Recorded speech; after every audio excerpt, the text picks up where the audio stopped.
Hey, welcome back. I hope you had a good first couple days of your homeschool. Welcome to your first full week of homeschool. I'm not going to give you more work this week. I'm trying to keep it the same. I don't want to overwhelm you, but I hope you're reading. That isn't part of the curriculum, but I hope you're picking up some books and getting to read. I finished Shatter Me this week and it is awesome. If you get a chance to download this book, you should read it. I'm looking for the second book in the series. I have 3 and 4, but I didn't check the second one out from the library.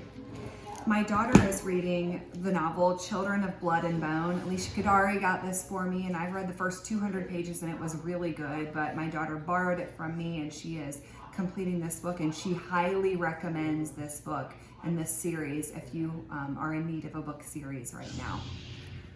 Just want to talk really quickly about what you're doing this week. There are only 3 things. You're going to read the chapter Stop the Pop and answer the 2 questions that go along with the chapter. You need to answer in complete paragraphs for each of the responses. Second, I want you to be thinking about, should we have fast food and soda in schools? You're going to fill out a yes we should side and a no we shouldn't side of your worksheet so that you can see which side of the argument that you are on. Next week, we're going to write a persuasive letter. You're going to choose the side that you agree with. We're going to write a persuasive letter in favor of or against fast food and soda in your schools. The last thing that you're going to do this week, you are going to log on to Flowcabulary and you're going to watch a video. You're going to discuss the questions with someone else in 7th grade. You can either call someone or you can FaceTime them, or you can do like a group FaceTime. And then you're going to take the quiz. So there are 3 assignments this week: Stop the Pop, Fast Food in Schools, and Flowcabulary. Also, I want you to listen to the next chapter of Red Queen. I hope you guys are having a good week. I miss seeing you guys in person. My office hours are tomorrow at 10 o'clock if you want to get together and chat on Zoom, 10 o'clock. I will send you the link. I miss you guys. Bye. Hey guys, I hope you're enjoying your time at home. I'm getting ready to read chapter 11 of Red Queen. Ignore the dog. He's not ours. Maybe he'll go in soon. Anyways, back to chapter 11 of The Red Queen. The crowd toasts at the end of the feast, their glasses raised to the royal table. On they go, lords and ladies in a rainbow of color trying to wiggle their way into favor. I'll have to learn them all soon, matching color to house and house to people. Maven whispers their names to me in turn, even though I won't remember them tomorrow. At first it's annoying, but soon I find myself leaning in to hear the names. Lord Samos is the last to stand, and when he does, a hush falls. This man commands respect even among Titans, though his black robes are plain, trimmed with simple silk, and he has no great jewels or badges to speak of. He has the undeniable air of power. I don't need Maven to tell me he's the highest of the high houses, a person to be feared above all others. Valo Samos, Maven murmurs, head of House Samos. He owns and operates the iron mines. Every gun in the war comes from his land. So he's not just a noble. His importance comes from more than just titles. Valo's toast is short and to the point. To my daughter, he rumbles, his voice low, steady, and strong, the future queen. To Evangeline, Potolmus shouts, jumping to his feet next to his father. His eyes blaze around the room, daring someone to oppose them. A few lords and ladies look annoyed, angry even, but they raise their cups with the rest, saluting the new princess. Their glasses reflect the light, each one a tiny star in the hand of a god.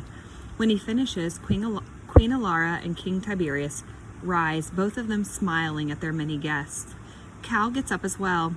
Then Evangeline, then Maven, and after one dumb moment, I join them. The many houses do the same at their tables, and the scraping of chairs on marble sounds like nails on a stone. Thankfully, the king and queen simply bow and walk down the short set of steps leading away from our high table. It's over. I've made it through my first night. Cal takes Evangeline's hand and leads her after them, with Maven and me bringing up the rear. When Maven takes my hand, his skin is shockingly cold. The Silvers press in on both sides, watching us pass in heavy silence. Their faces are curious, cunning, cruel, and behind every false smile is a reminder they are watching. Every eye scraping over me, looking for cracks and imperfections. Makes me squirm, but I cannot break. I cannot slip, not now, not ever. I'm one of them. I'm special. I'm an accident. I'm a lie, and my life depends on maintaining the illusion. Maven tightens his fingers in mine, willing me onward. It's almost over, he whispers as we near the far end of the hall. Almost there. The feeling of being smothered passes as we leave the feast behind, but the cameras follow us with heavy electric eyes. The more I think about it, the stronger their gaze becomes until I can sense where the cameras are before I see them. Maybe this is a side effect of my condition. Maybe I've just never been surrounded by this much electricity before, and this is how everyone feels. Or maybe I'm just a freak. Back in the passageway, a group of sentinels waits to escort us upstairs. But then, what threats could there possibly be to these people? Cal, Maven, and King Tiberius can control fire. Alara can control minds. What else? What could they fear? We will rise, red as the dawn. Farley's voice, my brother's words, the creed of the Scarlet Guard comes back to me. They attack the capital already. This could even be their next target. I could be a target. Farley could hold me up in another hijacked broadcast, revealing me to the world in an attempt to undermine the Silvers. Look at their lies. Look at this lie, she would say, pushing my face into the camera, bleeding me red for all the world to see. Crazier and crazier thoughts come to mind, each one more frightening and outlandish than the last. This place is making me insane after just one day. That went well, Lara says, snatching her hand away from the king when we reach the residence floors. He doesn't seem to mind in the least. Take the girls to their rooms. She doesn't direct her command at anyone in particular, but 4 sentinels break off from the group, their eyes glitter behind their black masks. I can do it, Cal and Maven say in unison. They glance at each other, startled. Alara raises one perfect eyebrow. That would be inappropriate. I'll escort Marina. Mavie can take Evangeline, Cal offers quickly, and Maven purses his lips at the nickname, Mavie. Probably what Cal called him as a boy, and now it's stuck, the emblem of a younger brother. Always in shadow, always second. The king shrugs. Let them, Alara. The girls need a good night of sleep. The sentinels would give any lady bad dreams. He chuckles, tossing a playful nod at the guards. They don't respond. Silent as stone. I don't know if they're allowed to talk at all. After a moment of tense silence, the queen turns on her heel. Very well. Like any wife, she hates her husband for challenging her. And like any queen, she hates the power the king holds over her. A bad combination. Sorry, the wind. To bed, the king says, his voice a bit more forceful and authoritative. The sentinels stay with, following when he goes the opposite way from his wife. I guess they don't sleep in the same room, but that's not much of a shock. My room is where exactly? Evangeline asks, glaring at Maven.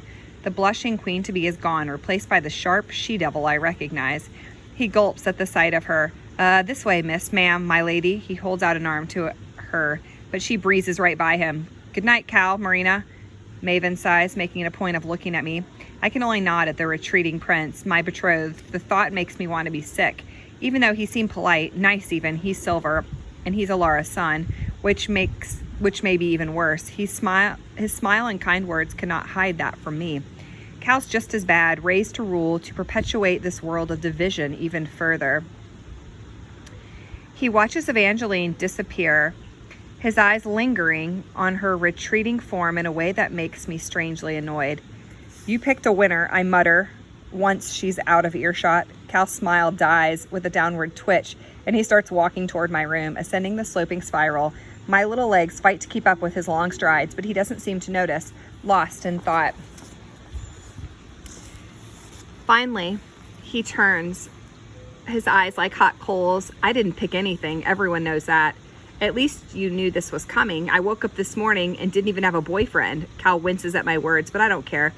I can't handle his self-pity. And you know, there's that you're going to be king thing. That must be a boost. He chuckles to himself, but he's not laughing. His eyes darken and he takes a step forward, surveying me from head to toe. Instead of looking judgmental, he seems sad, deeply sad in the red gold pools of his eyes, a little boy lost, looking for someone to save him. You're a lot like Maven, he says after a long moment that makes my heart race. You mean engaged to a stranger? We do have that in common. You're both very smart. I can't help but snort. Cal obviously doesn't know I can't get through a 14-year-old's math test. You know people, you understand them, you see through them. I did a great job of that last night. I definitely knew you were the crown prince the whole time. I still can't believe it was only last night. What a difference a day makes. You knew I didn't belong. His sadness is contagious, sending an ache over me. So we've switched places. Suddenly the palace doesn't seem so beautiful or so magnificent. The hard metal and stone is too severe, too bright, too unnatural, trapping me in. And underneath it all, the electric buzz of cameras drones on. It's not even a sound, but a feeling in my skin, in my bones, in my blood. My mind reaches out to the electricity. As if on instinct, stop, I tell myself, stop. The hair stands up on my arm as something sizzles beneath my skin, a crackling energy I can't control. Of course, it returns. I think it's gonna rain.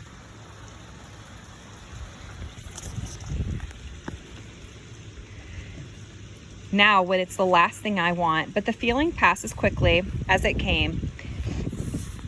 And the electricity shifts to a low hum again, letting the world return to normal. Are you okay? Cal stares down at me confused. Sorry, I mumble, shaking my head, just thinking. He nods, looking almost apologetic. About your family? The words hit me like a slap. They hadn't even crossed my mind in the last few hours, and it sickens me. A few hours of silken royalty have already changed me. I've sent a conscript release for your brothers and your friend and an officer to your house to tell your parents where you are. Cal continues, thinking this might calm me. We can't tell them everything, though.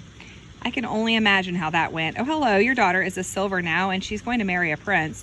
You'll never see her again, but we'll send you some money to help out, even trade, don't you think? They know you work for us and have to live here, but they still think you're a servant, for now at least. When your life becomes more public, we'll figure out how to deal with them. Can I write to them at least? Shade's letters were always a bright spot in our dark days. Maybe mine will be the same. But Cal shakes his head. I'm sorry, that's just not possible. I didn't think so. He ushers me into my room, which quickly sparks to life. Motion-activated lights, I think, like back in the hallway. My senses sharpen and everything electrical becomes a burning feeling in my mind. Immediately, I know there are no less than 4 cameras in my room, and that makes me squirm. It's for your own protection. If anyone were to intercept the letters to find out about you, are the cameras in here for my own protection? I ask, gesturing to the walls. The cameras stab into my skin, watching every inch of me. It's maddening, and after a day like today, I don't know how much more I can take. I'm locked in this nightmare palace, surrounded by walls and guards and people who will tear me to shreds, and I can't even get in a moment's peace in my own room. Instead of snapping back at me, Cal looks bewildered. His eyes blaze around. The walls are bare, but he must be able to sense them too. How can anyone not feel the eyes pressing down? Mayor, there aren't any cameras in here. I wave a hand at him, dismissive. The electrical hum still breaks against my skin. Don't be stupid, I can feel them. Now he truly looks lost. Feel them? What do you mean?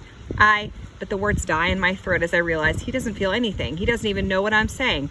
How can I explain this to him if he doesn't already know? How can I tell him I feel the energy in the air, like a pulse, like another part of me, like another sense? Would he even understand? Would anyone? Is that not normal? Something flickers in his eyes as he hesitates, trying to find the words to tell me I'm different. Even among the silvers, I'm something else. Not to my knowledge, he finally says. My voice sounds small even to me. I don't think anything about me is normal anymore. He opens his mouth to speak, but thinks better of it. There's nothing